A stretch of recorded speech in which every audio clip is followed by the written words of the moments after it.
Welcome to Interior Analysis. I'm Evan Westman. And I am tired. Cool. I'm Gelati Kelly. And today we are talking about Sherlock, A Study in Pink. So this is just the first episode of the show. Doing it a little different. This is my first TV pick, but I thought it was better to look at just this episode than the whole first season of the show. Thank goodness. Well, yeah, I feel like you can almost engage with it like just a movie more than It's the length of one.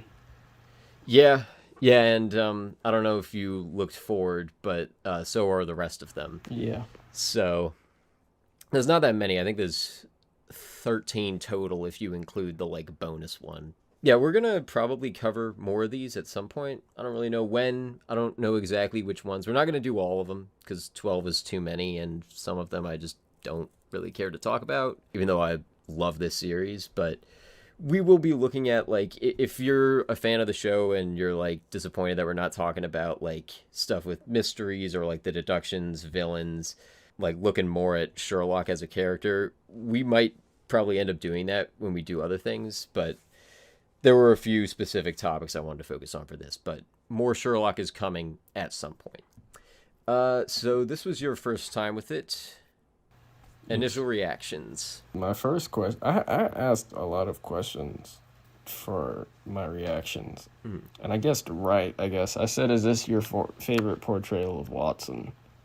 And hell yes it is. Okay. We'll get to that later, but yes, resoundingly. Yeah. I was asking where Sherlock Holmes was at. It was I think 7 minutes, 45 seconds in is when I checked. I was like, oh, it's a whole lot of Watson right now. Where's the boy? And then I said, there he is, whipping a dead body. It was a strange intro. Besides his interviews, this is the first time I've heard Cucumber Patch speak in his British accent. And that was also not really alarming, but I'm used to hearing Doctor Strange in his American accent. So I had the inverse because I saw this show well before Doctor Strange came out, and I heard his American. I was like, oh, I miss British Cumberpatch. I said the mortician just asked him out, and he didn't notice. I'm sure he noticed. That was probably just his way of letting her down. Either that or he doesn't understand what she was trying to do. Yeah, I thought it strange because, he's a detective, but he didn't seem to understand that she was trying to do something. It was a really strange intro for him. I made a note, Miss Hudson assumes they're gay. LOL. That was funny. I like the fact that Watson is a fan of Sherlock and what he's capable of.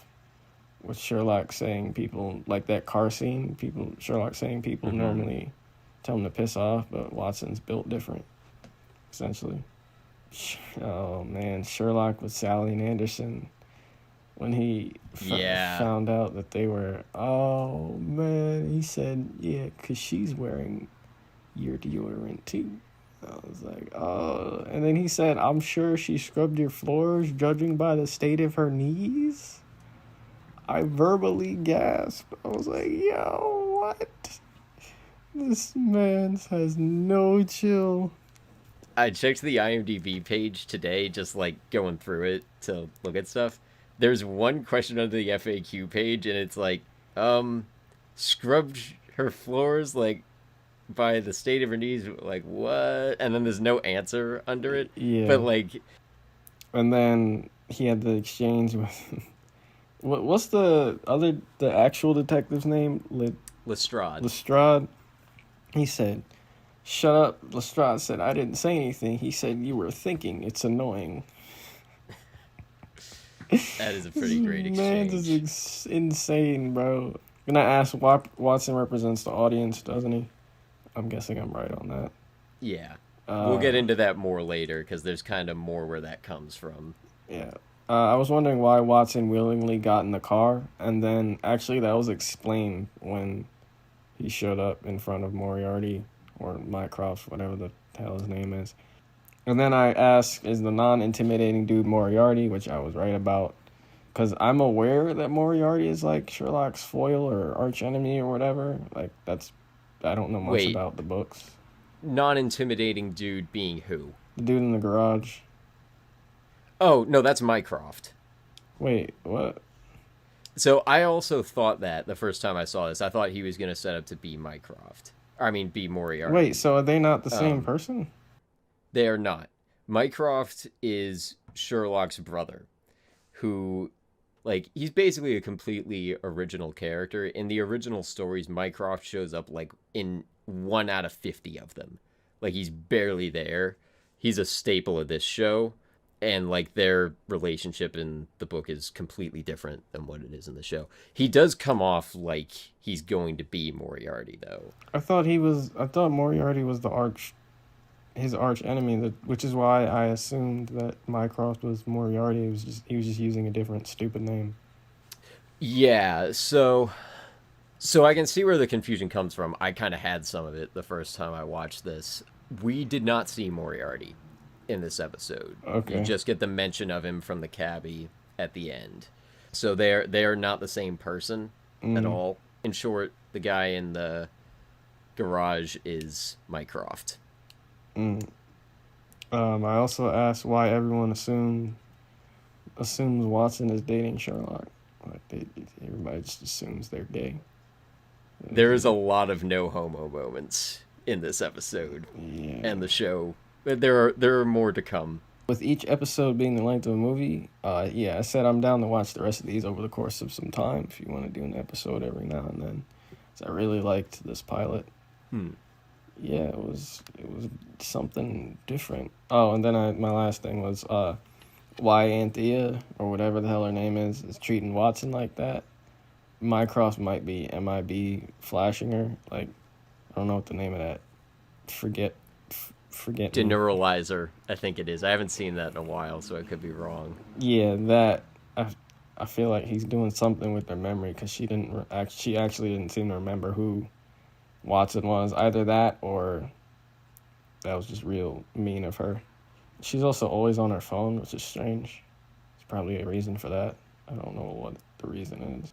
Yeah, Well, those are. she's supposed to be like a government employee, because I don't know if you caught it. Mycroft is like Yeah, in he's Parliament somehow. and CIA and all these other things, right? Mm-hmm. And those are all my initial reactions, but I liked it. We'll explain more in a second. I'm definitely glad you liked it. I wasn't sure if you would. I mean, it's quality. I know when I watched it the first time, I got hooked immediately. I was like, this is just my favorite now. I don't even need to like see others to justify it. This is just my favorite show. Mm-hmm. Yeah, my like relationship with this show, I won't spend a long time with this, but I feel like it's worth talking about because like a lot of times when people ask me like, oh, what got you into screenwriting, of course I usually say Inception, and there's truth to that. But as I was looking back, I kind of think it's more so this show.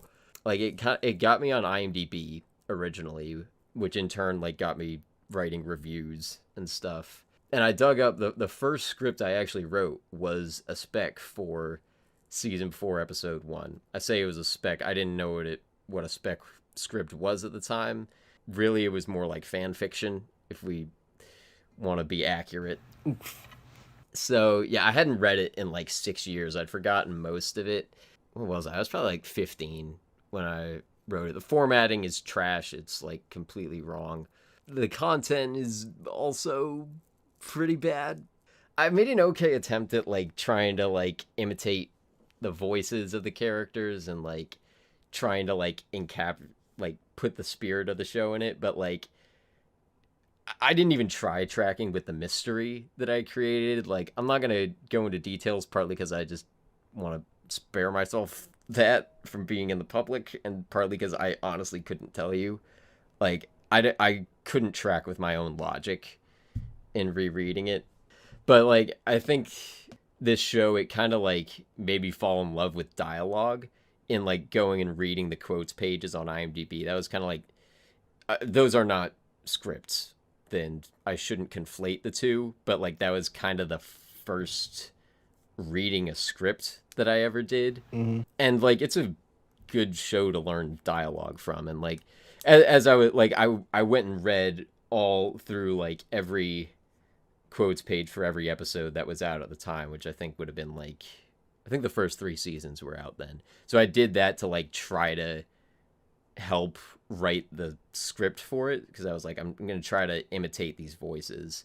That maybe is the best thing I can say for it, is like I made an attempt. Was it a good imitation? Maybe not, but like I could see that I was trying at least. Mm-hmm. I think I actually tried to do like, I was going to do like all of season 4. I was just going to like fanfic the whole thing, but I think I stopped off after the like midway through the second episode. I have lost that file, so I'm not totally sure. Also, as I was reading back, I don't, it's not really a spoiler to say this. I think I was setting up Molly, the assistant at the morgue that you were talking about her in her initial reactions. I don't think they say her name in this episode, but the one who is... Yeah, they do. Yeah, she sticks around. I think I was setting her up to be like the big villain of season 4 for some reason. Wow. Because she got rejected. Yeah, I don't remember why, and I don't think there was any evidence of like... Call my mouth small, will you? Yeah, the set her on a path of vengeance. Honestly, I think it might have actually been something close to that. And I'm not going to go into detail for more, because that does kind of involve season 3 spoilers. Not related to her, but like just other things. I probably shouldn't say any more about it just to avoid spoilers, because like a lot of what I was doing with that episode was like just predicting what was going to come next. Mm-hmm. And it was interesting when like season 4 actually came out, comparing the two. But yeah, after watching the first 2 seasons, I think I saw it like right before season 3 came out. So like I finished season 2, and then a month later 3. In the time in between, and probably a little after, I went and read almost all of the original Arthur Conan Doyle stories. I haven't in years. This was back like early to mid high school I was doing this, so it's been a while. But I got really deep into like the original Sherlock Holmes stories. I haven't read every single one. I think there's a few that I haven't, but I think it's fair to say I've read most. How many are there? I think around like 50. There's also 4 full-length novels. The story this is based on, A Study in Scarlet, is one of the novels. Just to quick compare the two, like they're pretty similar in a lot of ways. Like there's the cab driver that's going around killing people. I don't remember the method from the book. It's the original story. They have the whole thing with Watson meeting him through like his friend after coming back from war. And I think he actually, even though it's like the 1800s, I think he was actually in Afghanistan in the book, oddly enough. And then they actually do the inverse with the Rachel Rocca thing, Mm-hmm. where like when they discover that, one of the detectives is like, oh, she must have been spelling out Rachel, and Sherlock deduces, no, it's actually revenge. And he ends up being right, because like the motive was completely different. I think the cabbie had an aneurysm, just like in the show, but then like the entire second half of the book is like the cabbie's backstory, because he was like involved in the Mormon church or something, because that was like kind of new at the time. I really don't remember. I might have not even finished that section of the book. Literally the entire second half is just the cabbie's backstory in like early Mormon settled Utah and stuff. Yeah, I'm glad they cut it. What? But that happened. Yeah, aside from that, like it's basically the same as I recall. But the other big novel is Hounds of the Baskerville, which is the second episode of season 2. I don't know if we'll do that one, but that's like kind of his most famous one. Mm-hmm. So that'll transition us decently into the first topic, which is updating the character for present day. So what did you know about Sherlock Holmes prior to this? Like, have you seen any other versions or like adaptations of it, or read any of the stories, or like if you haven't, where have you seen him show up in pop culture and stuff like that? So, I read one story for a class at Drexel called The Mystery Story. Was not a fun class, and I don't know how I skimmed by, because I didn't actually read most of the stories we were assigned in that class. Can relate. There was a whole lot of reading I was supposed to do and didn't do in college, but that's neither here nor there. We did get to do like pretty much our own projects, like half point project and then like a final project. And I wrote scripts for both, like short story scripts. It was pretty cool.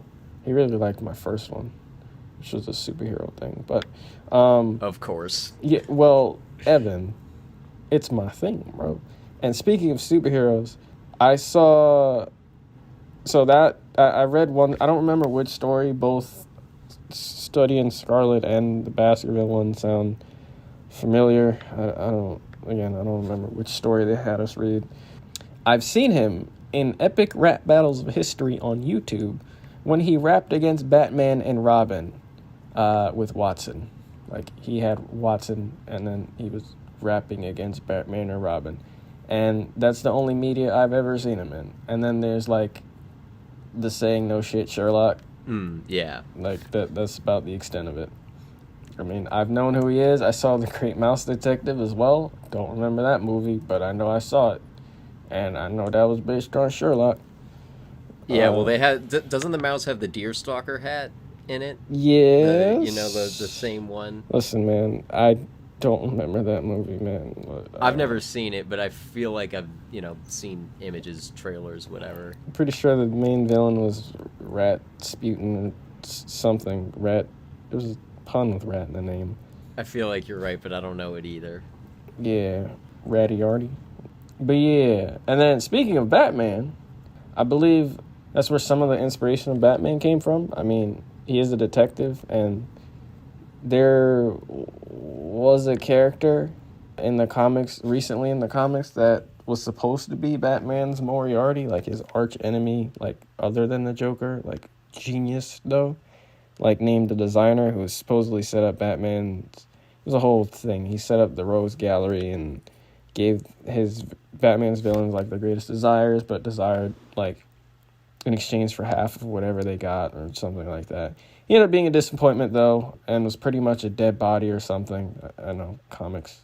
And Joker was the real villain. Again, waste potential. And what's worse is in that they alluded to a detective and his foil without mentioning names, but it was supposed to be Sherlock and Moriarty because they were constantly going back and forth in alluded story in that comic. So that's another example of when I've seen him. But I don't see him a whole lot. But I think any detective character, like, has to draw some semblance of... draw something from Sherlock, because he's, like, one of the OGs, right? Yeah, I think there were definitely others before him, and I haven't... I'll admit I'm not at all well-versed in, like, 18th century history or literature or anything, and don't want to be. But one character that I know is, at least, it's actually referenced in one of the Sherlock Holmes stories. I don't know the character's name, but I know Edgar Allan Poe had, like, a detective character who was kind of famous at the time. And there's one of the stories, I don't know how early, but Watson says something like, "Oh, you remind me, like, you're just like that character in Edgar Allan Poe's story." And Sherlock kind of goes, "That guy? Dude's a freaking idiot. Like, he missed X, Y, and Z. Like, totally dunks on the guy." I hadn't really ever thought of comparing him and Batman before, but I think that's fair, because, like, Batman, more so than most other superheroes or even, like, non-detective characters, is kind of a detective. That's one of his titles, like the world's greatest detective. But he seems to do it, at least, I mean, you of course would know better than me, but from what I've seen, he kind of seems to be a little more tech-based. Like, yeah, he's most more into, yes. like, hacking. And, like, that's never been part of Sherlock's thing. Like, he's very, even in this, like, a big thing that probably, even as someone who hasn't seen much of it, was probably somewhat obvious to you, is, like, how technology is kind of influencing this version of the character, where they're all using cell phones and, like, tracking the phone on the computer and all that. Like, of course, none of that was there. The texting, oddly enough, kind of was, because they had telegrams at the time. Like, that text that Sherlock sends Watson, like, come at once if convenient, if inconvenient, come anyway. That's from the books, and like Could he be sent it as a dangerous. telegram. I Yeah. said dangerous, and yet here you are. Yeah, we'll definitely dig into that. There are similarities, of course, because like I think there's times we see Batman like investigating a crime scene. Hush is one of his greatest detective stories. I love that story. It was not adapted into a well-received. It wasn't good animated movie, but I actually have that comic book in my on my bookshelf. It's one of my favorite Batman stories. Detective, anything where he's like being an actual detective is cool. But he's more like forensics, Yes, more so than like like intellect, it analyzing seems blood like. and yeah, you're right about that. Like without gadgets, I don't think he'd be doing very well. Yeah, that's a big contrast. Like the scene I'm thinking of is in The Dark Knight when he does the thing with the bullets. He like figures out from like the way the shrapnel hits the bricks or something. It's not a scene that has a ton of explanation, but it's like he has resources and that makes him a good detective, whereas Sherlock could be in a room with just himself and literally zero tools, and if you take Sherlock's resources, it's just him. So probably gotten into this a bit, but what is your overall impression of this Sherlock Holmes? Like, do you like him? Is he intriguing? Is he fun to watch? Is he kind of too mean or annoying to root for? Just like in general, what do you think of him? Definitely intriguing. I said before it was an extremely weird intro to him, but I did like him off the bat, especially with that freaking breakdown he hit Watson with as soon as he walked in the room. He was like, Afghanistan or Iraq, I believe. I was like, Yeah. oh, what? Yo, bro, this man's different. Okay. It's the only version I've seen of him, like, played seriously. I wouldn't count the YouTube video I saw. Yeah. Well, he definitely gets parodied a lot, so Yeah. like. And he's played by Doctor Strange. What's not to like? Sorry, Doctor Strange is played by him. This came first. I'm like, fair. When was fair this? that you think that 2010. Oh. Yeah, this is well before Doctor Listen, Strange. I saw him as Doctor Strange before Sherlock. Evan, this is. Well, you're late to the game, my friend. Oh, That is no. Okay, you're right. I like seeing main characters with great morals, though. So both he and Watson are intriguing. I was worried Watson would just be flabbergasted at everything Holmes did. That's kind of what it seemed like it would be at first, with him saying, "Oh, that's amazing. That's incredible." And I was like, "Oh no, Watson, please don't." And he's like, you're doing that out loud, right?" And I thought he'd be utterly useless. I don't know what he's like in the original source material other than the narrator, but no, he's cool too. So yeah, I like both of them. And then the chemistry they had at the end of the episode, I was like, oh, this finna be a beautiful relationship, friendship. They are both very morally gray, thrill-seeking MFers. So yeah. That was pretty close to my thoughts on first watching it. Before watching the show, I had seen the two Robert Downey Jr. and Jude Law movies that came out like right around the same time. Mm-hmm. And those are much different though, because like that Sherlock Holmes is like basically an action hero. Like literally the first scene with him it's like he slows down time. That's like the only thing I know about those movies. He's like analyzing everything.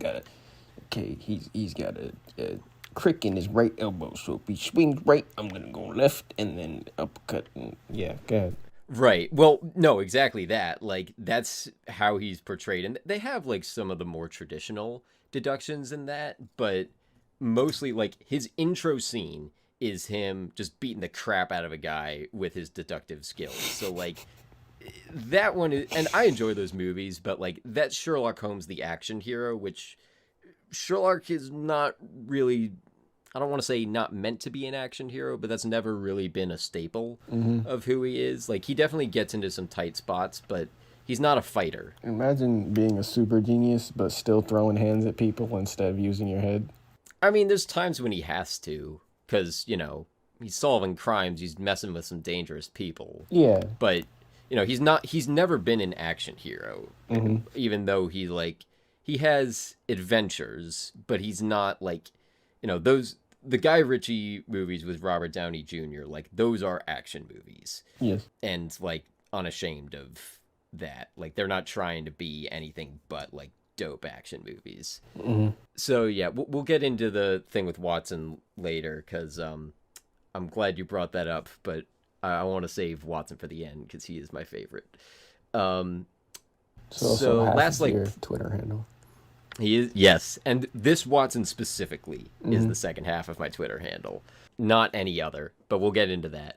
So this is my favorite reimagining of a long-standing character, probably rivaled but not passed by the James Bond and Casino Royale. That one's pretty cool. Mm-hmm.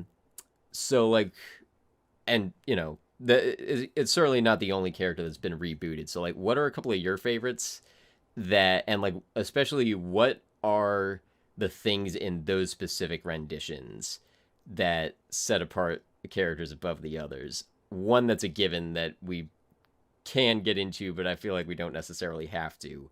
Obviously, Garfield is better than Maguire. That's a given on this show. Given. But I feel like there might be better examples out there. Well, since you mentioned Spider-Man, that was one of my things. I was going to say Tom Holland's Spider-Man. I mean, who doesn't like him? Anybody that doesn't like him, I feel like is just a Maguire fan. I've seen complaints he's not like funny enough, or a lot of people call him Iron Man Jr., which I can see, agree with. But compared to what we had, Garfield wasn't bad. He's the best I've seen for like Peter Parker. That Peter Parker Spider-Man combo, like, he really seems like he embodies the character really well from what I've read in the comics and based off the movies we've already had. Extensive conversations about that. Hit up our Patreon. Yeah, we don't need to get into that. Nothing crazy. Henry Cavill's, I say Cavill, some people say Cavill. I don't know how the hell to pronounce it. I've heard Cavill. Yeah, I just call him Cavill. Henry Cavill's Superman, what he's capable of. I know the biggest thing to harp on is the destruction of the city and like Man of Steel, and like the fact that he doesn't really have emotions or like connect to humans like that. But none of the other movies like go as far as destruction goes in Man of Steel, like destroying an entire effing city, from what I'm aware of. I don't think, to be fair to the other movies, I don't think that the tech existed. I like the whole godlike approach. Like, people don't understand, like, Superman's supposed to be down to earth and all this, and I understand that. This, again, was like a different take, and I liked this different take. The dude is pretty much a god. Like, in the you see him take off from the ice, just go at like supersonic speeds and all this. Like, does he have a reason to really be connected to humans like that? I don't think so. But that's a whole argument thing. I just really like Henry Cavill's Superman. I like Man of Steel. Probably biased there, But that is kind of a reinterpretation, though, right? Because, like you were saying, like some other, I haven't seen. I think Man of Steel and now Batman v Superman are the only things I've seen Superman in. But from what I've heard of the older ones with like Christopher Reeve, Mm-hmm. they do seem like he's trying to be more down to earth and like. Mm-hmm. I saw Superman Returns too.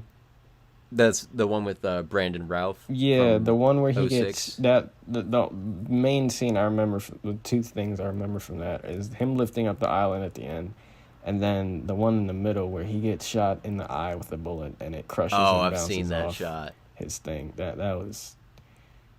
I think that might have been like my first movie introduction to Superman. I was like, my dad was like, "Look at this! Did you see this?" I was like, "Oh my god!" Remember, the rest is history. But go ahead. Yeah, well, I think obviously like the God comparison is not really apt for Sherlock, but they are kind of like at least in this introduction, they're kind of dehumanizing him because like he's not an impersonal guy in the original stories. Like, I think there are times when he doesn't connect great with people, but like his being a dick to people, that's not a staple of the character.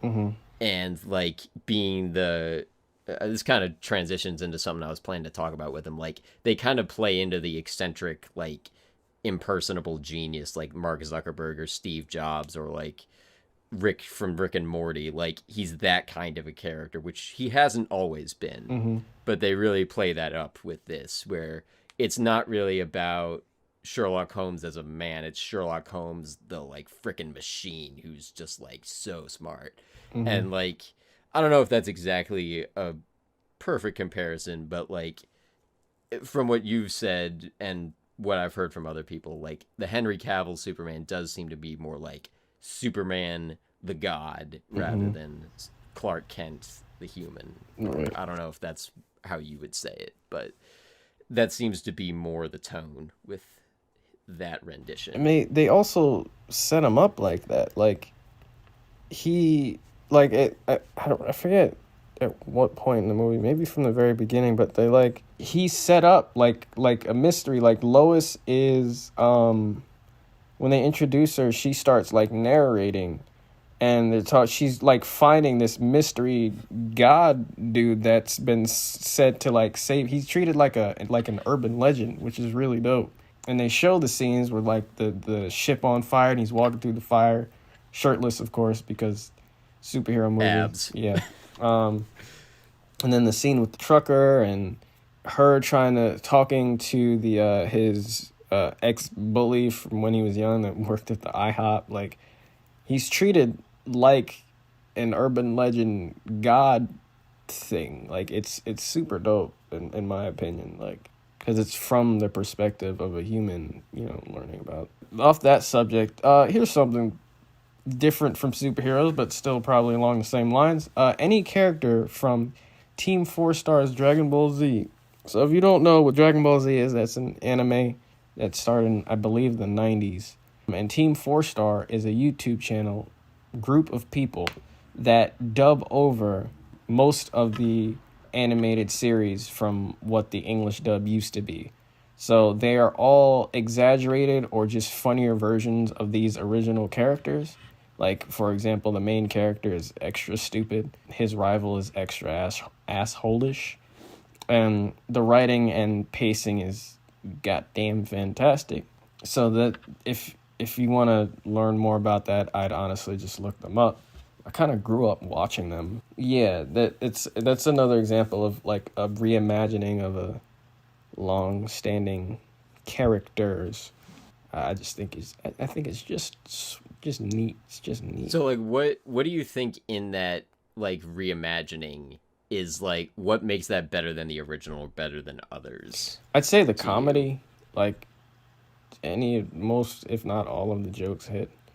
It's called abridged, so it's like an even shorter version of what the original was. Like they're getting to the point of what's happening in the story, but also like the point is also to be funny at the same time, which is probably really difficult to do. I mean, if it's based off of a source material, you obviously have something that, it was already made for them, so it's something to like base the stuff off of, but the writing is pretty much original. Like the characters and all their backstories and all that, it's the same, but like the way they portray and dub the characters is, like I said, extremes and funnier versions of the originals. The villains, all of that. There's like the villains are much more cocky and not like a lot of the villains in the anime are much more what's the word?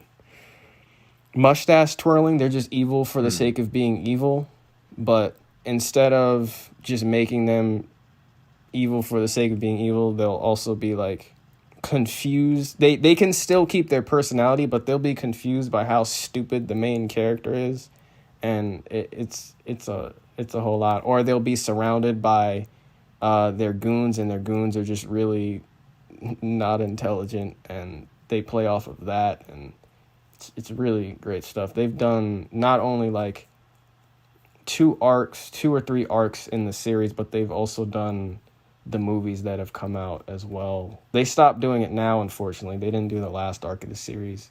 I'd give it a watch. Look into it. If the comedy's not for you, that's fine, because if you don't know what Dragon Ball Z is, you might not get all of the references Yeah, and jokes and I stuff. personally might need a softer intro than that. Yeah. I know what it is, but not really. Mm-hmm.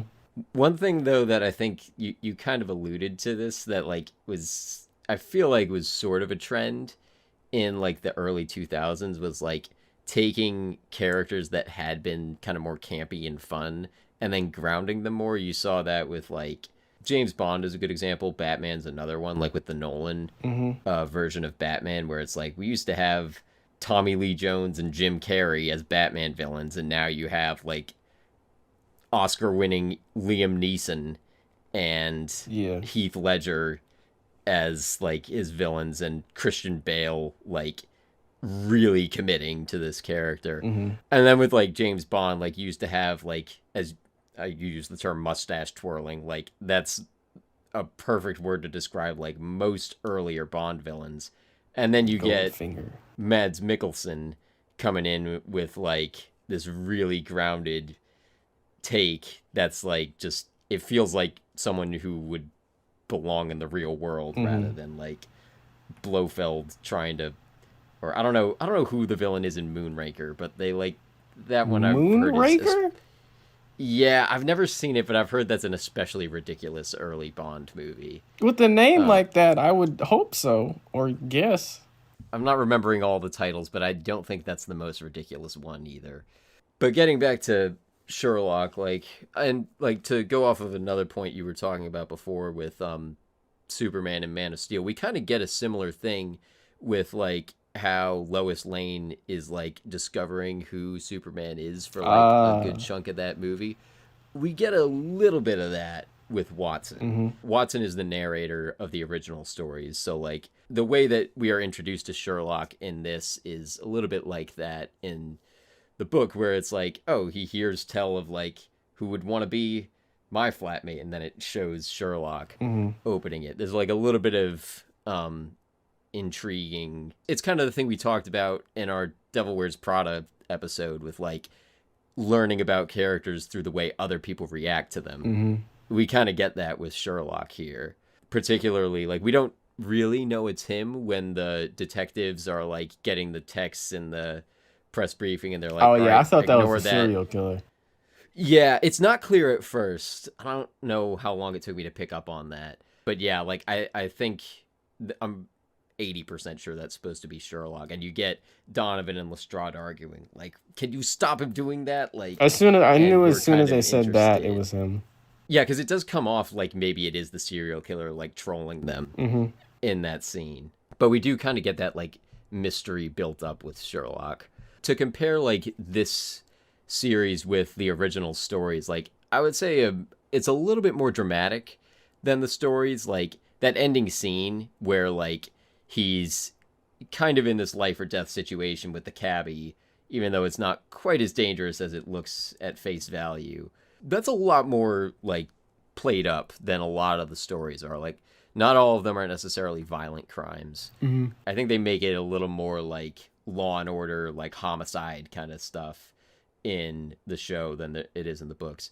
But a big thing that I think is this show has going for it is they're really keeping to the spirit of the old stories. Like most episodes, I think, are based on a specific original story, to the point that I know the spec episode that I tried to write, there was a specific story that I was like trying to adapt with it, that I was like basing the mystery on. I don't really remember how truthful I was to it, but like that's kind of a like pretty much every episode, like they take a lot of liberty for sure, but there's usually a 1-to-1 where you can be like, more than anything else, this episode is based on this story. And one thing, I think this is a quote from Sue Virtue, one of the showrunners. She said something to the effect of like, other detectives have cases, Sherlock Holmes has adventures, which is a big selling point, I think, for the character, because you know, there's no shortage of like crime drama mystery shows on TV. Oh, like, God. All of those acronym ones, CSI, NCIS, Law and Order, Narcos, and Ozarks, Hawaii Five-0, I think is one.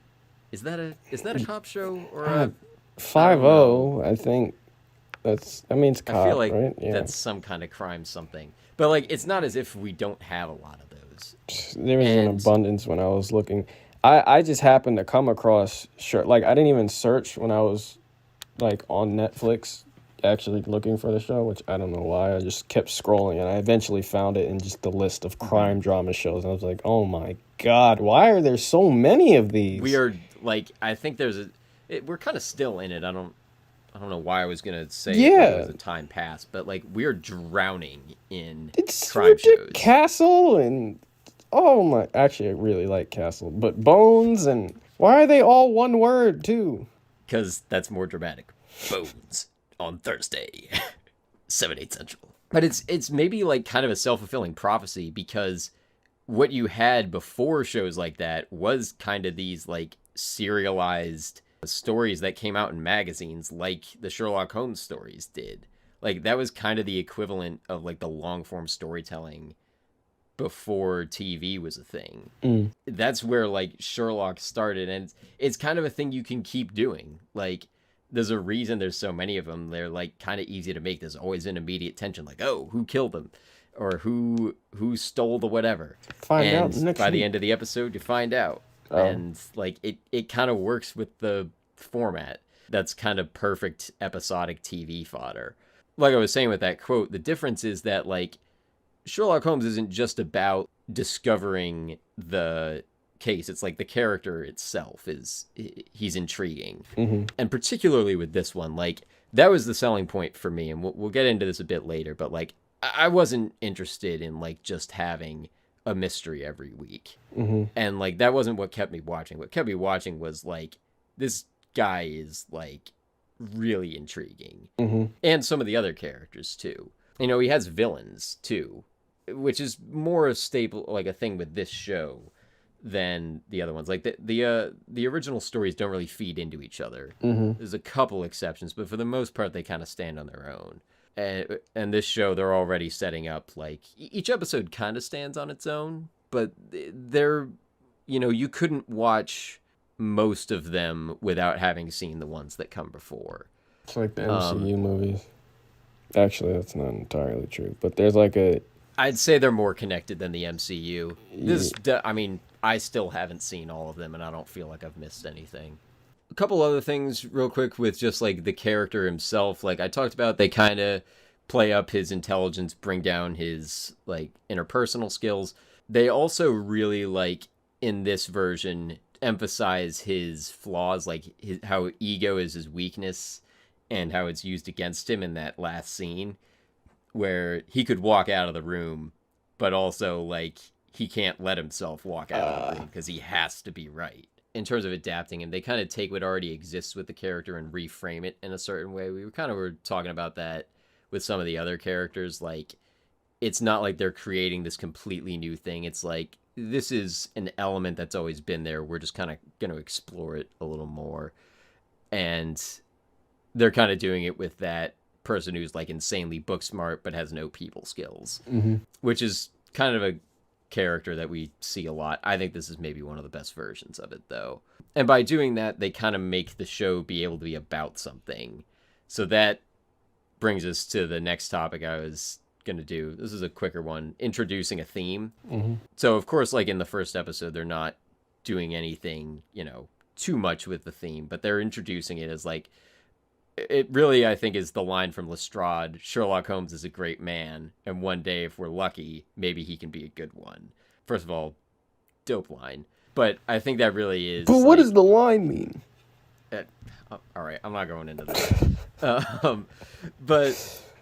But yeah, it's kind of like exploring this thing of like being ordinary versus extraordinary, and like, which is it better to be? How do you balance both?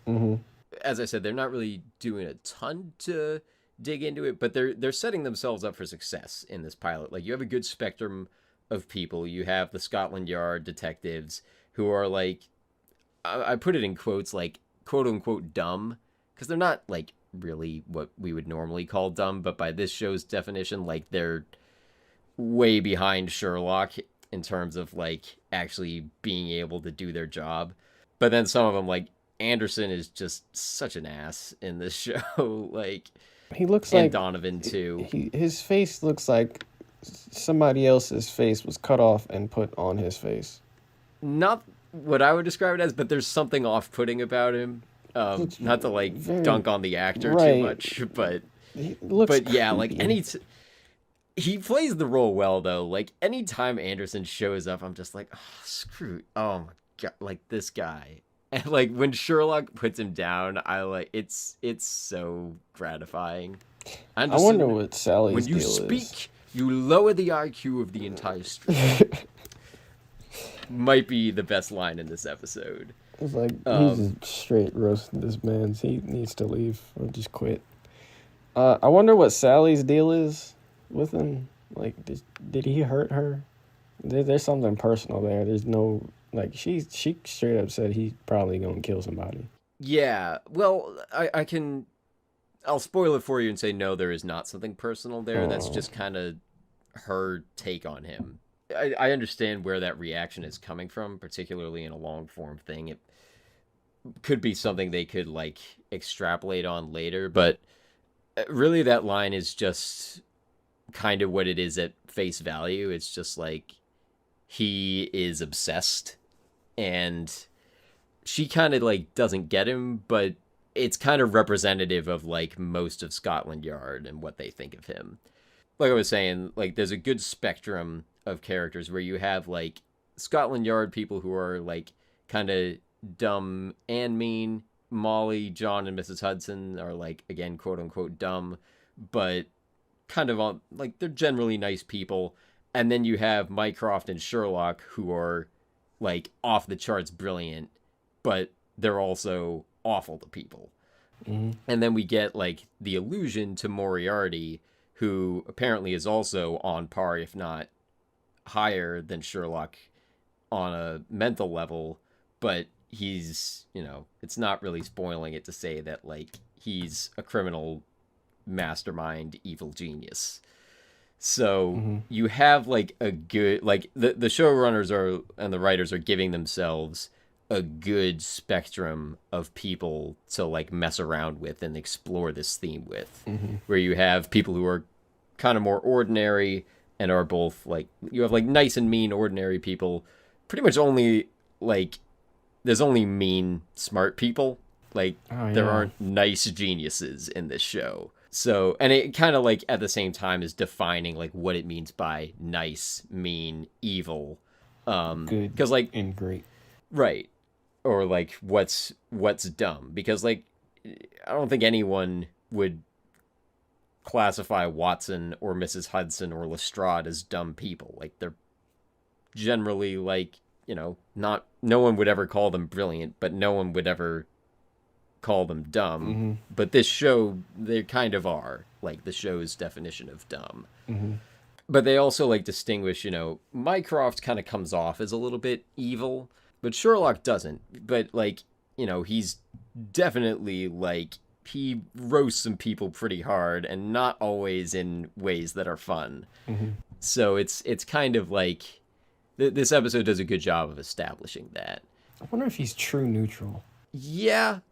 I mean, it's kind of interesting though because, he is like through his skill, he's doing good.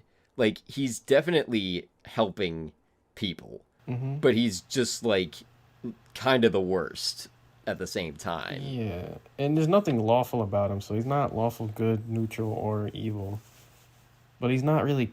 Maybe he is chaotic. Maybe he's chaotic good.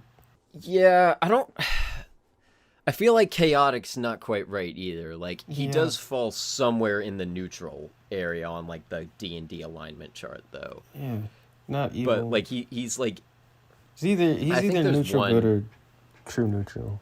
Yeah, I think I would lean toward true neutral, hmm but like just because of what he chooses to do, he does tend more toward neutral good. Yeah. But I really would not classify him as neutral good. I have seen this Watson classified as a neutral good. Yeah. I don't know where I've seen this Sherlock designated. Not on the chart.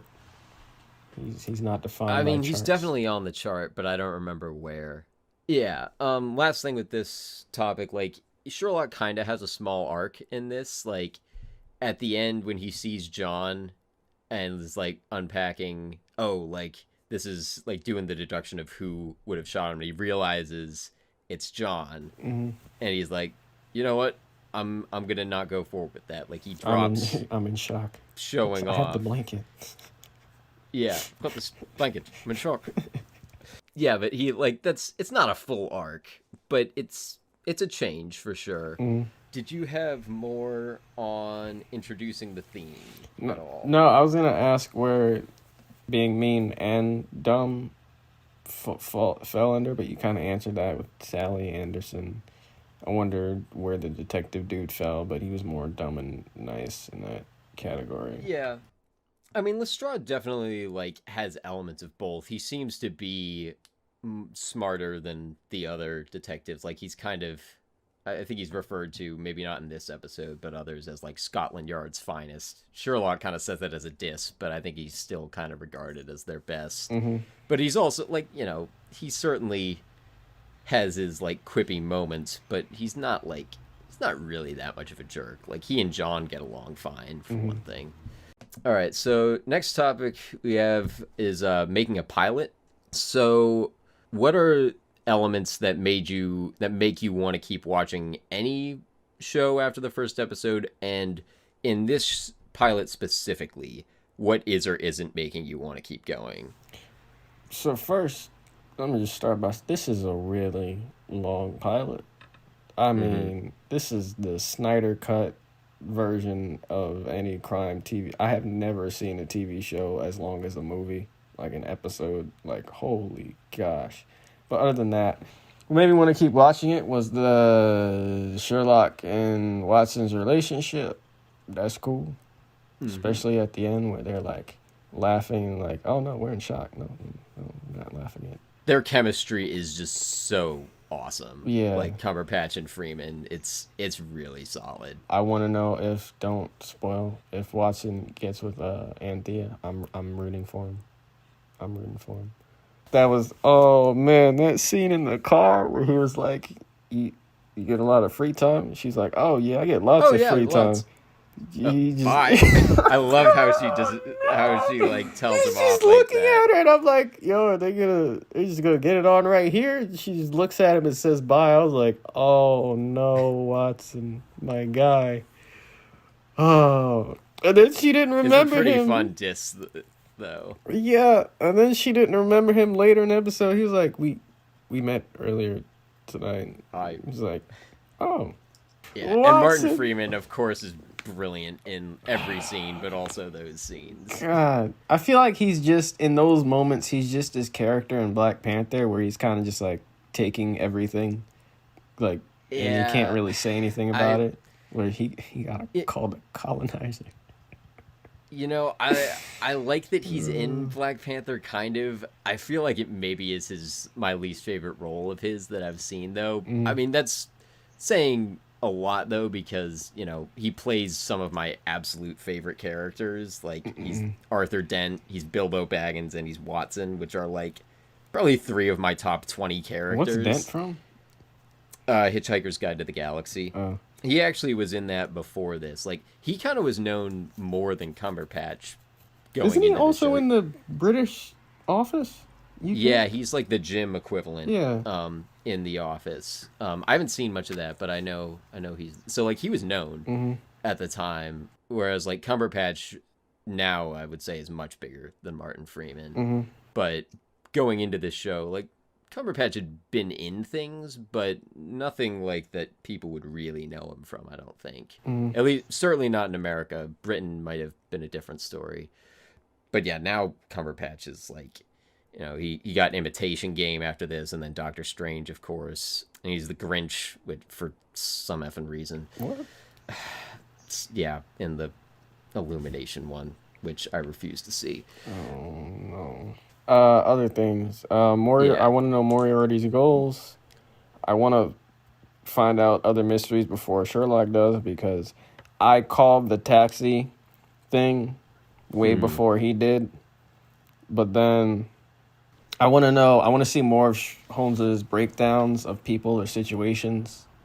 Those are entertaining when he just goes on the rant. I'm like trying to follow everything. I have the subtitles up, and I find myself actually having to read them. Like, sometimes I'll just keep them up just in case I miss a word or something. yeah, I have to. Well, I went back and read all of these after, so I don't really remember how well I could track Hmm. because it was like I kind of have like many of them memorized. Like the stuff with the phone, I have that whole scene memorized at this point, but it moves so fast. Like you're not really supposed to track with it, but you want to, which is kind of what makes it so fun to watch.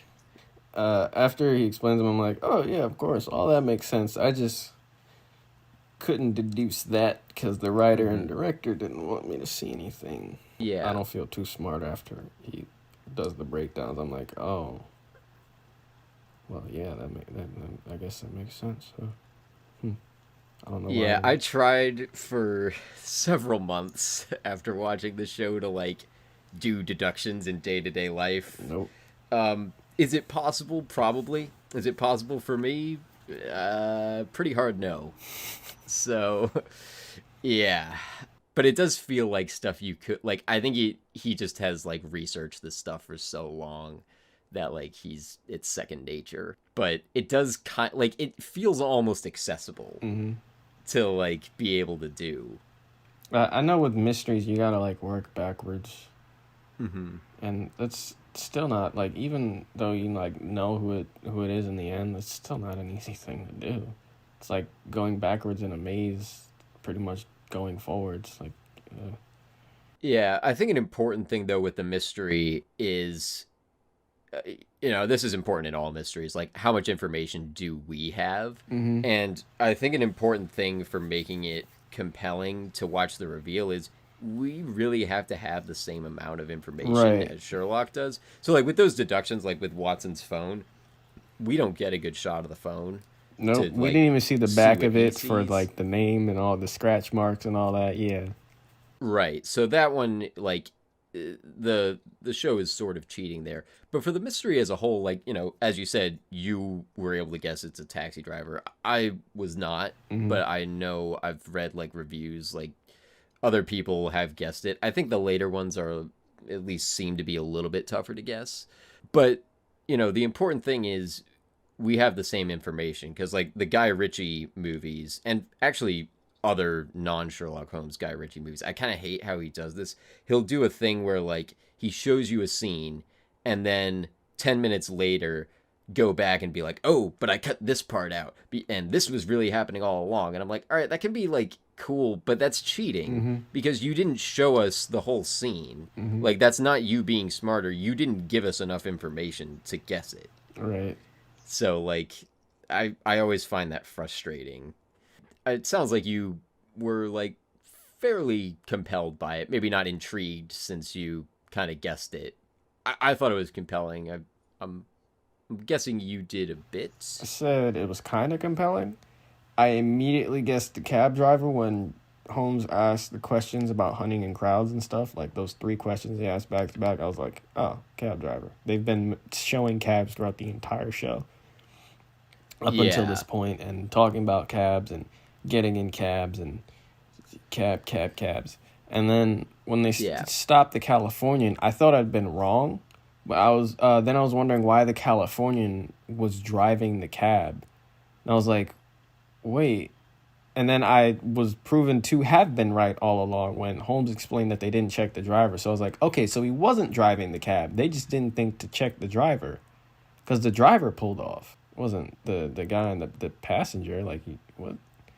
Like, and it's not like he looked, the Californian looked to the side, and it's not like he told the driver to pull off as soon as freaking Holmes ran out the restaurant. Like, you would have seen him say something. But also Yeah. I always hate in the beginning of whenever I'm watching something, a mystery or something, I'm just assuming it's everybody they show on screen. I'm just like, oh, this guy did it. Oh no, wait, maybe it's this person. Well, why did they introduce this person this way? I think they did it. Yeah, it's the clue ending where everyone did it. Yep. Like the third one. Yep.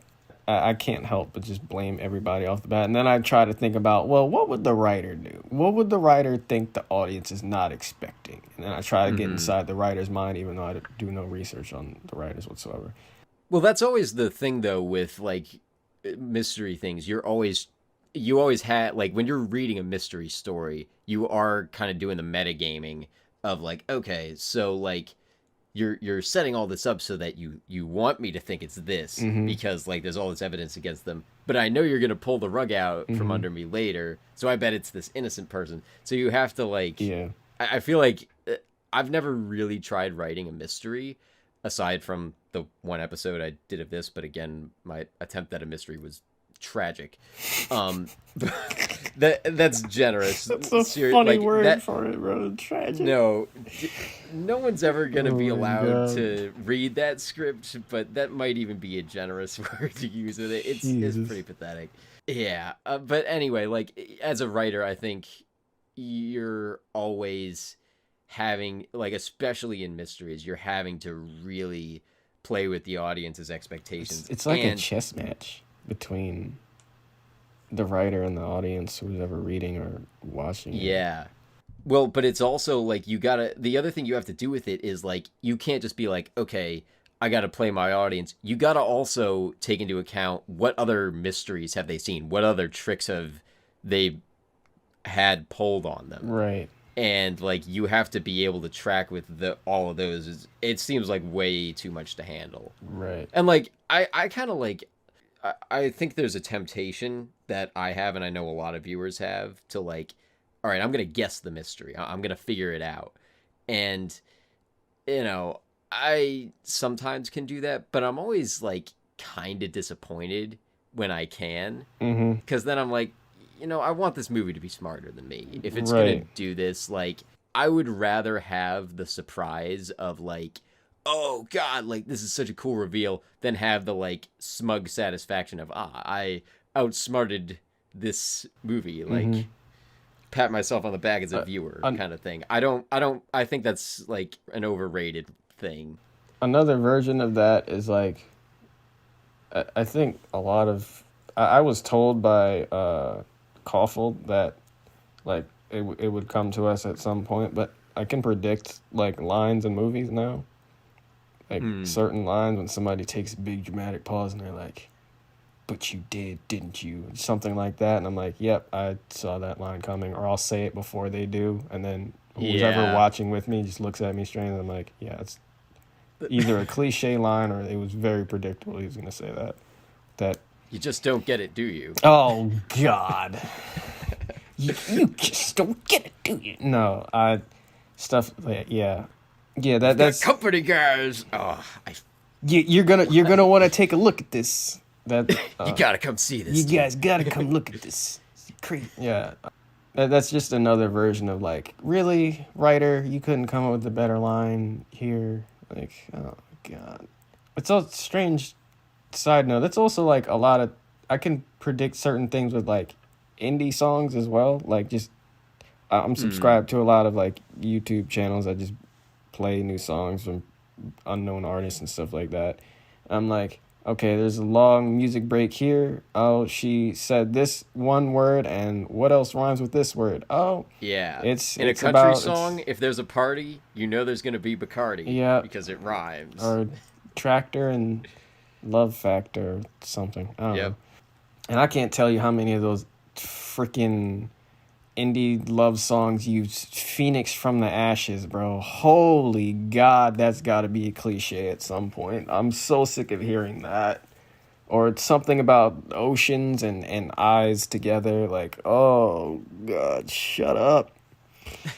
But yeah, sorry, I said all that to say those are just well, there's certainly tropes and clams in like all genres. And it's kind of worse when you have to rhyme stuff. Nobody's writing songs about elephants or pelicans because, well, why would you? What? Well, no, because it doesn't rhyme with anything. Yeah, I know. This is just two perfectly random animals. Well, no, because it's why nothing ever happens with purple. Like, purple doesn't show up in songs, but blue does. Yeah, that's. Oh man, that's funny. My face turned red at the words you said. Oh, let's rap battle. No, I'm on a rhyming high. No, God, no, please. Let's get back to Sherlock though. Yeah. Also, the cabbie is not intimidating at all. Mycroft isn't either. Like, when Watson, like, approached him in the garage or wherever the hell they were, he was like, "You're not intimidating." I was like, "Yeah, he's not." That, like, You don't seem very afraid. You don't seem very frightening. Yeah, we'll talk about that scene. I love that scene. It's like, yo, I could scrap with dude right now, and like, not even whoever he has in the garage could do it. Like, trash. I don't. This guy's supposed to be a villain, and I said, I guess that's the point. The killers could be anyone, but like, I hope that's not the whole thing for the whole. Like, what if there was like a really smart buff dude? Like, we don't see that unless it's freaking Bane. Like, what if they were physically intimidating as well as intellectually? Is what I'm trying to say. Yeah, there are few characters like that, but in this show specifically, like I think it is kind of like devaluing physical prowess. Like you were saying, like that cabbie guy, and even like he doesn't come off He had like a beer gut, Mycroft. bro. Yeah, like when you look at Mycroft, you're like, he looks like an Ivy League dude. He looks like he got beat up before like school every day. Like, Who, Mycroft? yeah, like, yo, who you threatening, bro? Like, unless you got a piece on you, bro, I'm taking you out with one punch. Like, you need to relax. He's got that with all Kingsman these punches. umbrella though. I I mean, this is pre-Kingsman, but he's got that Kingsman umbrella. And we don't know if Anthea is like a sleeper agent or something. Yeah, we don't. But with the You cab do. driver, like, But- I do. yeah. But with the cab driver, I think is like, because like Mycroft looks the part of like the erudite, like rich Arrogant. business villain. Yeah. The cab driver, you know, he after talking to Sherlock, I agree he's not like intimidating per se, but he can like look the part of like, you know, working class blue collar guy. Mm-hmm. He doesn't, and you know, again, like you were saying, he doesn't look like he'd last that long in a fight.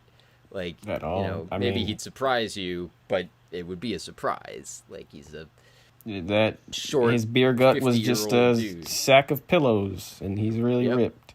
But once he got shot and Sherlock stepped on his wound, I was like, oh, he's a little punk. Right, but it's kind of like that whole thing with like how like even just like the casting of that guy, it's kind of devaluing like physical prowess in the show and overvaluing. He's like, it's a game of chess. On how people think, Why did they on how keep people think zooming I in think. on his teeth and face when he gets saying chess? And you got to decide. It's not a 50-50.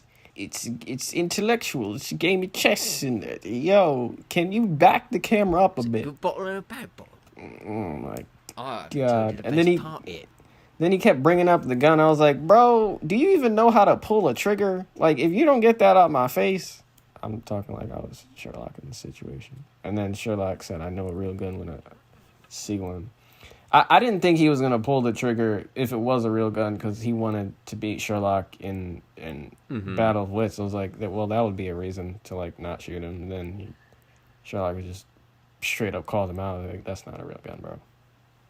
Yeah, I was thinking about that from like a logical is that a logical that it's not a real gun? But then I was like, well, he probably like there's certainly like been plenty of cases of like fake guns being mistaken for real ones.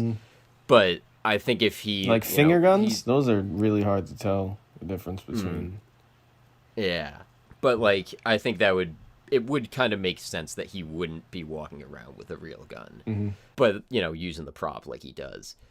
So it introduces the big villain. You talked about this, like you want to know what the deal with Moriarty is. That's a big hook, because everything does kind of resolve. I hope he doesn't look like the cabbie or something. Like, this dude was he was the mastermind. He's got teeth Yeah, I'm missing. not gonna say much about it, but I'm gonna be interested to see if you can pick him out when he does show up. I don't know if we're gonna cover those episodes, but you know, we'll get to that when we get to it. I feel like that's kind of like a necessary thing when you're trying to launch anything, you know, setting up like the big arc for the series, the post-credit scene teasing whatever. Like him saying Moriarty is kind of having the same effect as that, is like everything's kind of resolved but more's coming, which I think again is like why this feels more like a movie than a TV episode. Is because it kind of has that like, okay, we finished this story, but like there's a sequel. Just the after like, credits. they set a really high bar for themselves by having Sherlock be so insanely intelligent, and they're drafting off the books a little bit because like some of the deductions they're taking straight from the stories. I So don't they, blame 'em. yeah, like I don't.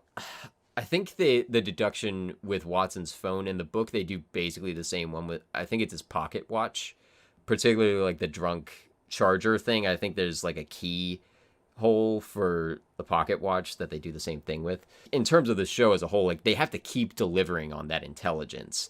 So it's like high risk, high reward, because if you drop below that, like people are going to notice. Right. But like if you can keep delivering on that, like it's gonna pay off for you, and it has. Like this show is rated like, I think like number 21 on the IMDb list of like top rated TV shows, and it's been higher before. I think when I first got on IMDb it was like number 9. I don't know exactly what it's been passed by or what it's dropped below, but like 21 is still really impressive. Mm-hmm. I don't think in later seasons it really falls off. I don't love season 4, but I don't think it gets dumber in season 4. Why is it so difficult? Well, for me it is, to write an intelligent character, like a super intelligent character. I mean, I can tell you from the experience I had with trying to write Sherlock for the episode I did, like, and again, this was a while ago, I don't remember it great, but I tried doing like deductive scenes and like trying to recreate it, and it's, you know, I'm not Sherlock is kind of the long and short of it. Like, Like I can you're making you can like, try to retrofit it, but it's hard to like replicate. Like if you're trying to write someone who's smarter than you, right. there's stuff you can do as a writer to like kind of cheat, but it's tough. Like So make the cheapest thing to do, I think, is like make the people around them dumber, but they don't really do that here. He's just yeah, built the people different. around him are insanely smart too, with Mhm. Mycroft and Moriarty. Yeah. I mean, even I'm saying like even the quote unquote dumb people in the show are just average people. So how do you write a character that's supposedly smarter than you and the rest of the average humans? I think there's a couple things. For one thing, I don't think smart writing necessarily looks like writing super intelligent characters all the time. Like, I think there are some shows that... Oh, no, I know that, but I'm movies. saying like specifically a genius character. Like, Well, I think it can depend, because I think there's a degree to which research can help you. Like, the thing I'm thinking of is like The Social Network. Mhm. Like, Mark Zuckerberg in that is like... talks at a million miles an hour and is like really a smart coder, and they do a bit with coding there, but like said Lex Luthor. yeah, there's a reason he got cast as Lex Luthor. But like for one thing there, like Mark Zuckerberg is a real person you can do research on. Mm-hmm. And like even with a character like Sherlock, you know, I as a 15-year-old didn't think to actually go do research. But if I were like assigned to write this character, I would hope I would spend time doing that. Yes. Because you could, like, there's plenty of forensic data out there to do. So I think it's kind of a matter of, you know, you don't necessarily have to be as quick as the character is. I think it's kind of a matter of spending time with it. Because take even the other version of Sherlock Holmes with Robert Downey Jr. when he's like fighting guys twice his size and taking them down through his brain, which I don't fully buy. But like, just, you know, if you were like a trained fighter and you had the time to like do what he does and be like, okay, I see this weakness in him, I can predict all these moves. If you had time to map that out, I think there's people who could go and strategize and do that. So you just speed it up and have him be able to do it in an instant. I think that's sort of a cheat code you can use, maybe. Part of what Sherlock does in this show is, like, he sees John's phone, and speed in might an be instant he has all of yeah, it. speed might be a So- part of that. And then the way he's like talking and getting it all out like Right. in one breath. Yeah, that okay. Right, because, like, and you know, maybe you compare him to someone like Lestrade, because Lestrade seems to be a decent detective in his own right. He might have been able to figure out what was happening and crack the case in a similar way to Sherlock does, but it would probably just take him a lot longer and he, like maybe require more evidence. I'm gonna write I don't this know if that down. totally answers your question. No, it But does. like, Speed is a huge. Seems like a pretty big factor in the time it takes them to understand or deduce or figure something out or mhm. speed. And like that kind of helps with the audience thing too, because like they're getting it all at once with no chance to slow down necessarily. Right.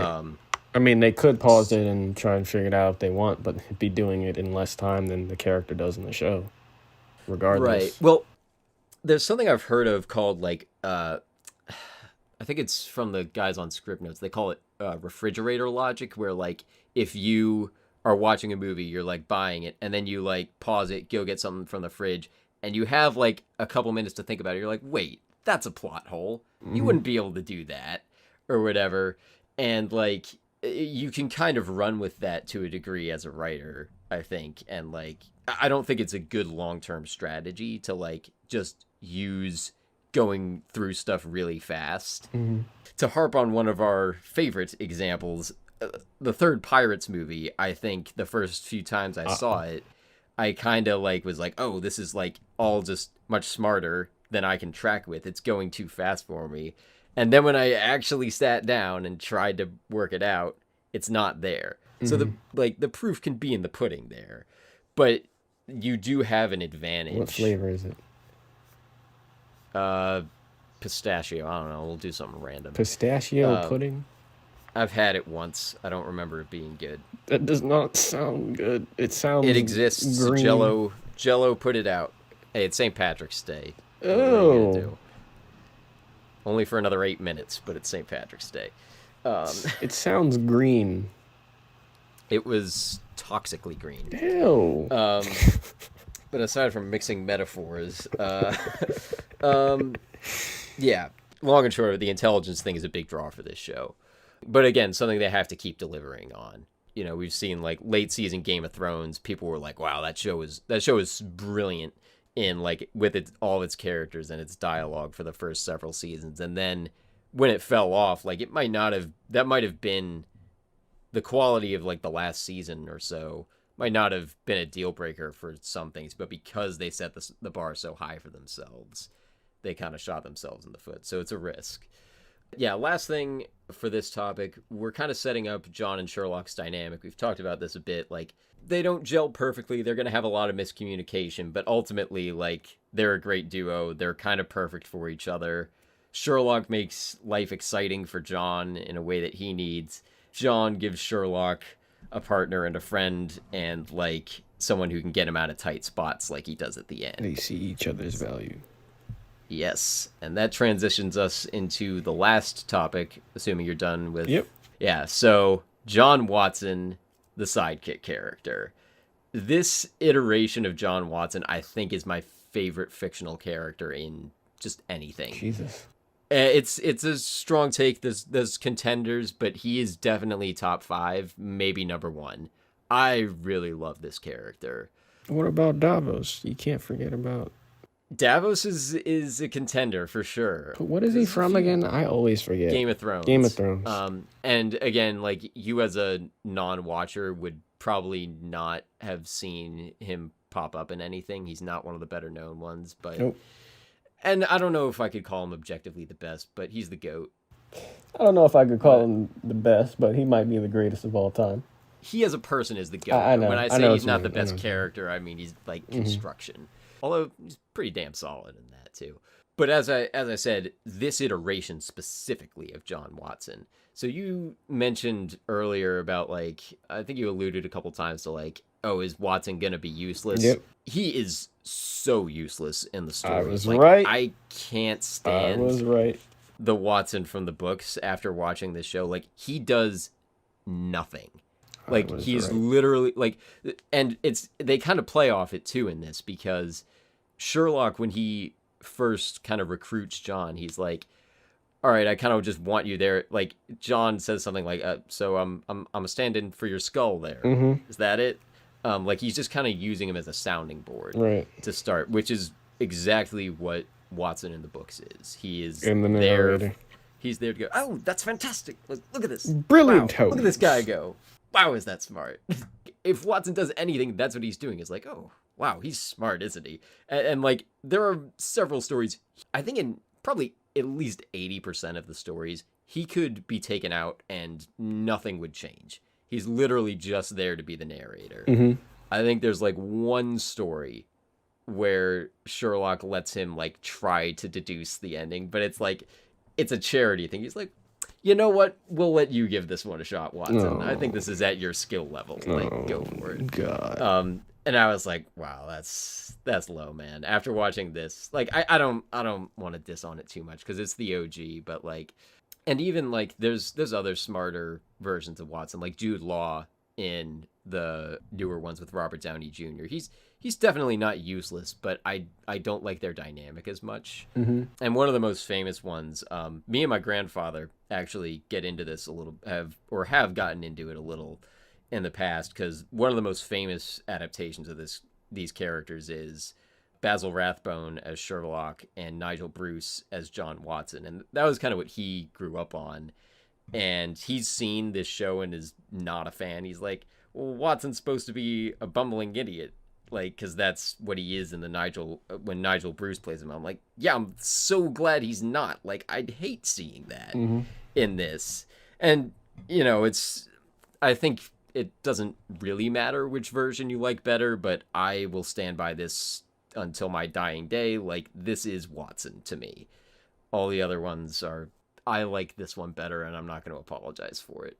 And like, Martin Freeman has said something to that effect. He's like, I don't feel like I'm doing Arthur Conan Doyle's Watson. I'm doing Stephen Moffat and Mark Gatiss's Watson. Those are the showrunners. Mark Gatiss is actually the guy who plays Mycroft also. Ah, so he made himself the smart character. Yeah. I think he plays it well, though. Like, he's not miscast at all. Oh, no. And he's an actor in his own right. He's in other stuff. He's sort of an everyman, which is like, that's kind of the origin of the character. He's just kind of a blank slate. And he still comes off as kind of an everyman in this, but he's got a specificity to it. And Martin Freeman's performance helps with that. Like, he has a lot of very specific mannerisms that help sell that. Mm-hmm. But in terms of like the character construction, he's got backstory, he's got skills, he's been injured, he's like restarting, and that all is like present in the original stories, but they don't really like do much with it. In this, they really comment on it and like make that a big part of his character. And this episode specifically favors his point of view, where a lot of later ones don't. He's got his arc with his injury and like reintegrating into society. His character development isn't over for sure, but like, you could kind of say he has a full arc in this movie, or in this episode. Mm-hmm. What was your take on this Watson? I like him. For the reasons I mentioned before, I was right about the book Watson being useless. And this one already saved this show's main character in the first episode. As soon as I saw him go through that door, the wrong door, and he was looking at Sherlock from the other side and he's just shouting his name, I was like, God dang it, he is just going to scream and oh no, he's about to be real useless right now. He's about to be useless. And then dude was in the middle of still doing the pill thing with the camera in his teeth. And then he just got shot. And I was like, yo, what?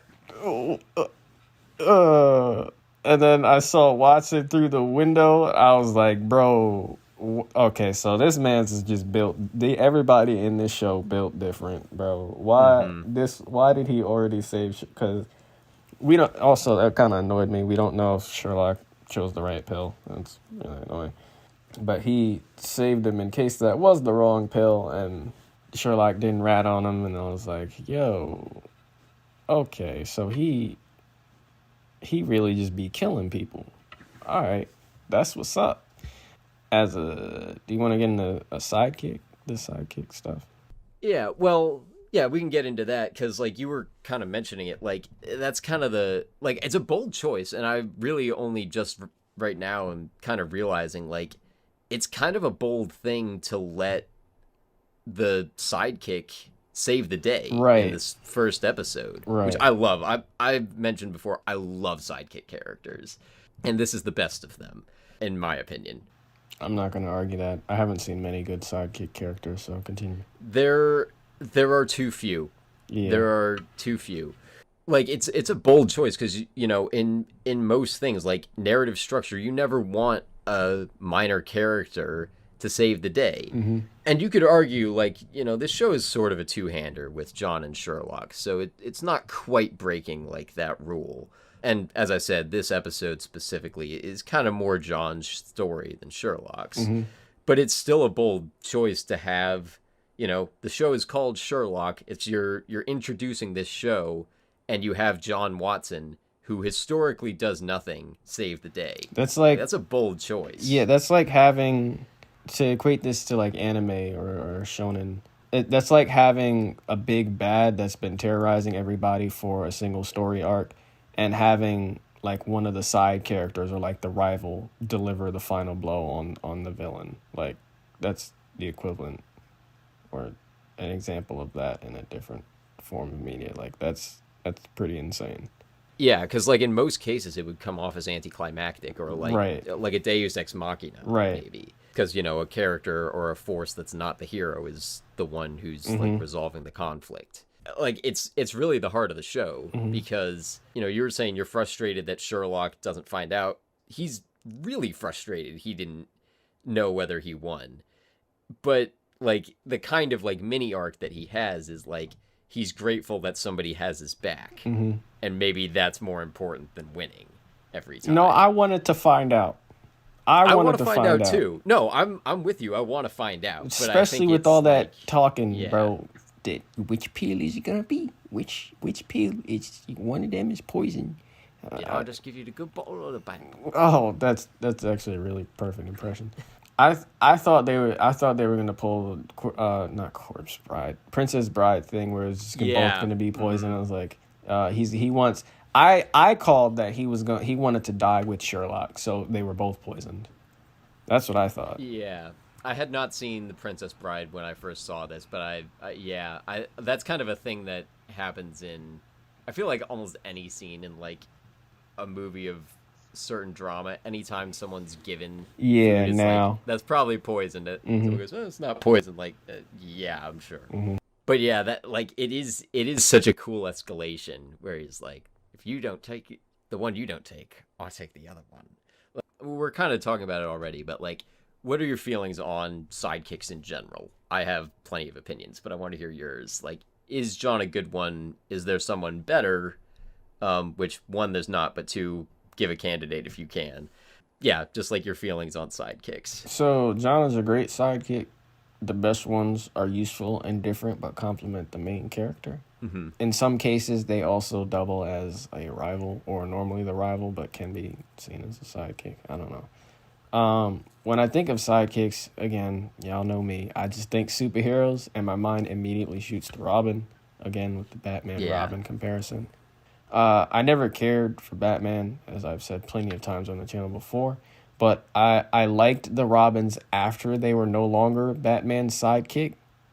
So, like, Red Hood was a Robin at some point. He's a comic book character, and one of my favorite anti-heroes. And Nightwing as well. Once they left that sidekick role, I like the characters when they're no longer sidekicks and they kind of just go off on their own. As far as just people that stay in the sidekick role, I can't think of anybody better because I can't think of anybody. Yeah, well, we're kind of about to get like a double sidekick show with Falcon and the Winter Soldier. I'm not really interested in watching it, but those are like the two Captain America sidekicks who are now going off and doing their own thing. Right. I don't really care for either one of them as characters, though. I mean, I'll watch Falcon's got some cool powers, though. Like, What? His flight suit is pretty dope. That's not his power, though. Like, he's just a dude. But, like, his suit is pretty dope. He can fly, Evan, and then shoot things with the thing, and that's like about it. One of five. Like, he's one of my favorite MCU heroes. What? He's cool. his wing things are... Come on, those are pretty cool. Evan, he's a Birdman, bro. He's... All right, I have realistically, if somebody had bias. that, I get that. I have bias because prior to seeing that, like at the time I saw Winter Soldier, I was working on a series where like I had characters using wings like similar-ish to his, so I was Okay. like, I have a bit of bias All there, I right. will admit, but I still think he's cool. All right. That explains it. Because I said, from a realistic standpoint, like if somebody were in real life, somebody were to have, those wing abilities with the bombs and the guns and all that, that'd be cool. But like, as far as like the rest of the cast, like all of them, nah, son. But you explain your bias, so you're good. Yeah, I'm not looking. That's coming out this Friday. I'm probably Yeah, still gonna be they, watching the Snyder cut with as long as that's supposed to be. No, I don't. I don't think they're greater than Watson. Even from what I've seen, as long as I've been watching the MCU, this whole thing, like, nah. mm-hmm. Maybe they'll do their own, like, do well in their own show. But when they were in that sidekick role, when Cap was doing the most in Civil War with Bucky or with Falcon in the Winter Soldier movie, I didn't care, did not care. So Watson Yeah. the goat of sidekicks, probably Mm-hmm. this one. Yeah, well, that's kind of my frustration is like there are so few sidekick characters that really get a good amount of attention. Mm-hmm. Sometimes I've like looked up lists. I have written a script specifically about like sidekicks. Yeah. I think I've mentioned it once or twice Mm-hmm. on the show before. But like in doing that, I've done a lot of research into them. And I feel like in many cases to make those lists, they kind of take like a pretty liberal interpretation to what sidekick means. Like Chewbacca is I'm someone I've looking at seen a list listed. right now. Jiminy I feel Cricket. like Chewbacca is a really generous like take on like what counts as a sidekick. Ron and Hermione, I feel Hermione is like not usually like the stereotypical like you would typically think Ron is the sidekick, but they kind of combine to be one. They're a pretty solid sidekick duo. Hit Girl Um, from Kick Ass. yeah, see, I don't feel like she's really a sidekick. I feel Nah. like that she's kind of her own thing. Like, if she counted, she would probably be up there, but I don't feel like she Piglet. quite fits the bill. Oh, Um, Luigi. That's not really dude, movie. screw Luigi. It's not He's really. not.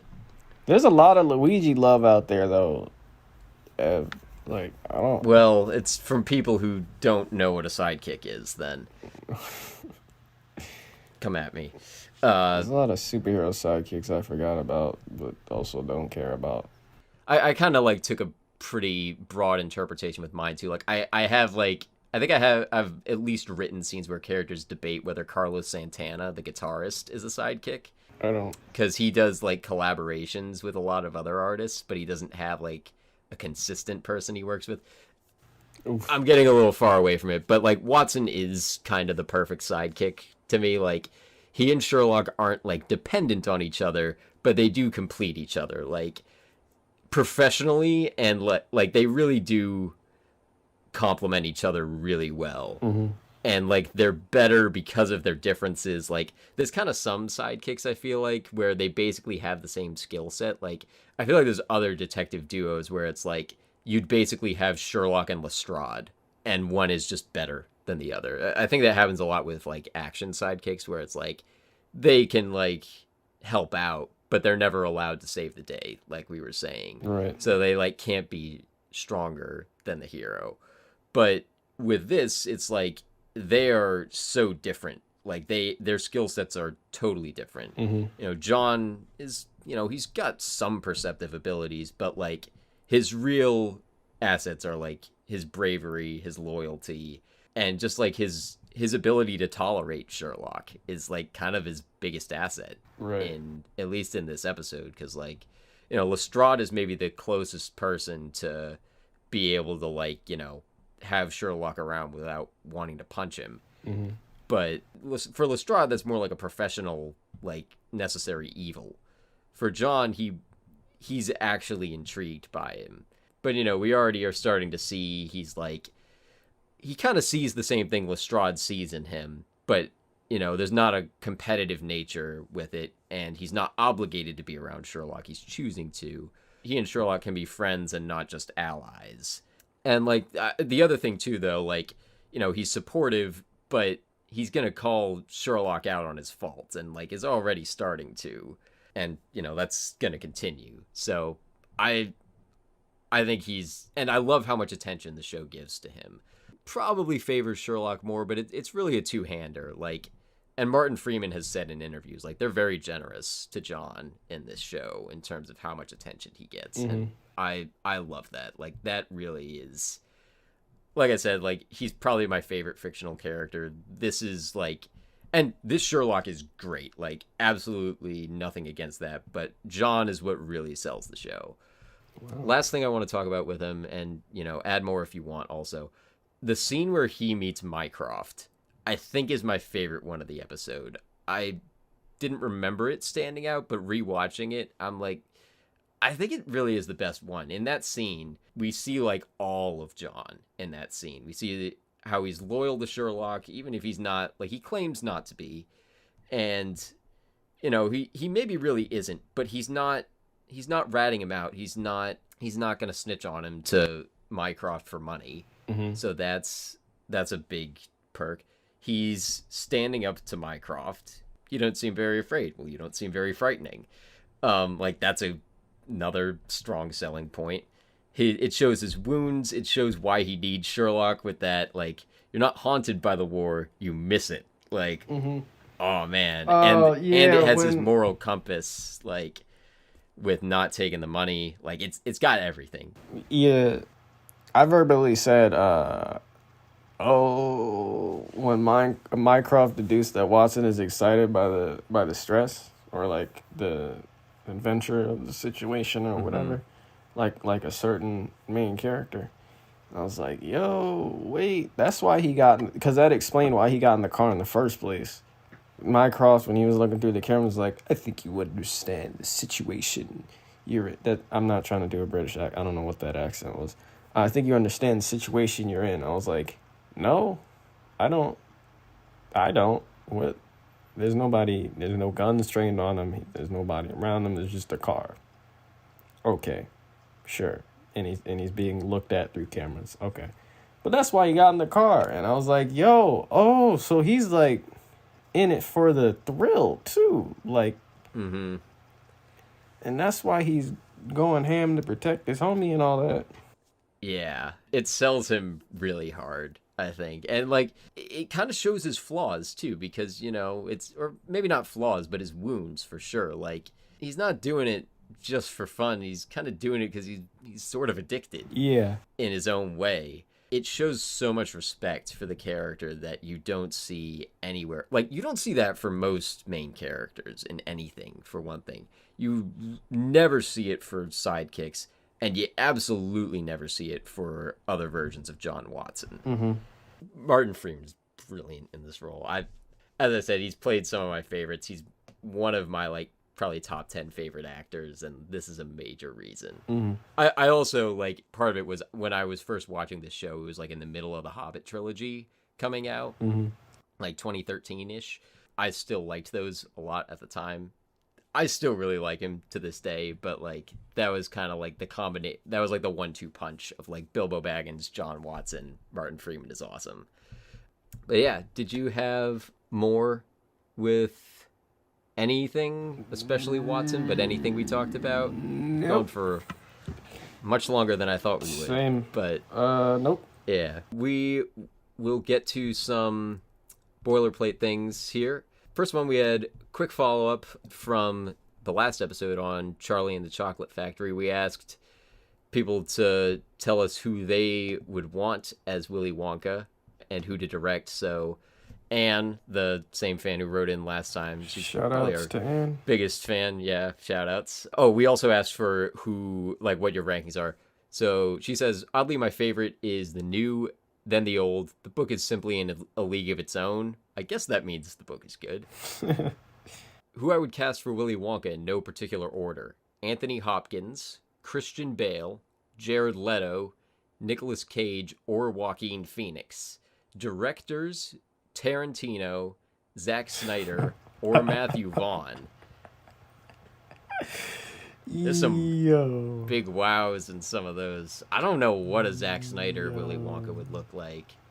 I can imagine a Tarantino. There's definitely some Oompa Loompas getting clapped offed. left and Yeah. right, and their blood is candy juice. You know what? Of these, I think I would pay to see it. I don't know if I really would want it to exist. Tarantino directing Nick Cage as Willy Wonka, Yeah. and him just casually dismissing the deaths. I from all of those actors, I get serial killer Willy Wonka vibes. So if you want to go full dark, Christian Bale has played serial killers for one Yeah. thing. I think actually most of the Joaquin Phoenix, that's two Jokers Yeah. that we have in that list. Anthony Hopkins has been Hannibal Lecter. that's another serial killer, and then Nick Cage is probably a serial killer in real life. So chalk that. No, I'm kidding. And he's a serial actor. Holy crap! Yeah. I think Anne's going for a certain vibe here, and I dig it. Yeah. I Go think, all I out think on the serial killer theory. I like that. I think this would be like the 90s cast for especially with Tarantino directing. That would be like the 90s list of And it Willy would Wonka somehow actors. end in bloodshed. Yeah. I love thinking of Nick Cage doing it as like completely disinterested the whole time. I'm a cat. Sorry, that's the only thing I can. Here we've got my room of square candies that look round. Very proud of my square candies that look round.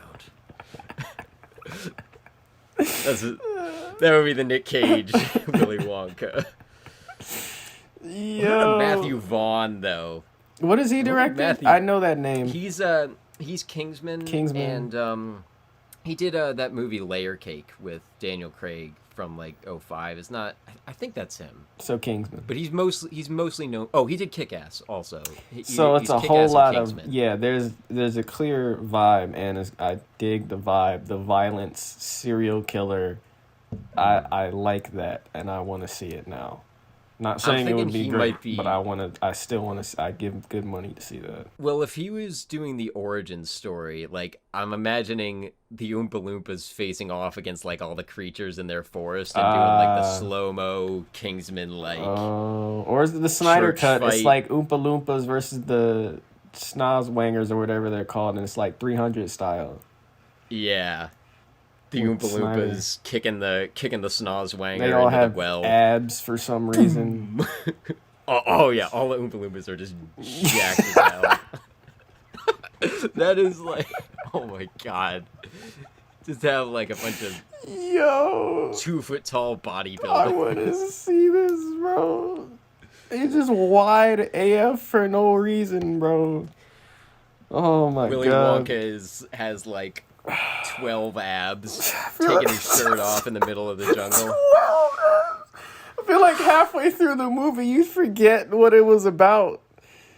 Wait, this is a movie about making candy, right? Why is everybody shirtless and greasy? Zack Snyder's Willy Wonka. Oh my god. Yo, I want to see this, bro. Good suggestion, and holy crap. That would be something. I want to see their demo reels at least. I don't know if I want a full thing, but I want all of those demo reels. I need like a fan cut or something, bro. Yeah. Fan cut. I feel like realistically, Anthony Hopkins would probably make the most sense out of any of those. Oh, for sure. Like especially like '90s Anthony Hopkins, he could have definitely been a '90s Willy Wonka. But yeah, anyone else, like even if you're listening to this like a year from now, send us in who you think should be Willy Wonka directors and actors. Let us try to guess the vibe from your movie based on who you pick too. 'Cause that sounds fun. Yo, shout outs to Anne again. Holy crap, Yeah. dude. That's some hilarious. takes. So, speaking of Zack Snyder, next episode we're doing is going to be whatever we're calling it, the Snyder Cut, Snack Snyder's did I just say Snack Snyder's? Snack Snyder's Justice League. Whatever. Yeah, so that, as we're recording, it comes out tomorrow/today. So we may actually put out the episode on that before this, depending on how fast I edit. Godzilla vs. Kong and Mortal Kombat, all HBO Max releases in the next month or so. We have merchandise with the logo. There's links to our products in the show notes. You can find them on Zazzle. Our logo is by Kelsey Hendry. We have our Patreon with episodes on the Spider-Man trilogy, episode on Tenet, and some of our notes. And we're going to have more stuff there in the future. And we've got our YouTube channel with video essays on there. I've been working on one that should be up soon. Rate and review on Apple Podcasts. You can follow the show on Twitter at INTAnalysis18. You can follow me on Twitter at Davos Watson. Davos like Game of Thrones, Watson like the one we went off about today. And where can people find you? At Jelani T. Kelly on Twitter, at Base Phoenix on Instagram. I just did a stream today, and I started scanning my drawings, and oh my God, there's the quality difference between scanning a physical drawing compared to like taking the pictures off of your phone. The difference is day and night, and I'm gonna start posting those on Instagram soon, so follow me at Base Phoenix there. Follow my stream, Twitch TV /JBasePhoenix, and that's it. All right, so thanks for listening, and we will see you next time. Peace.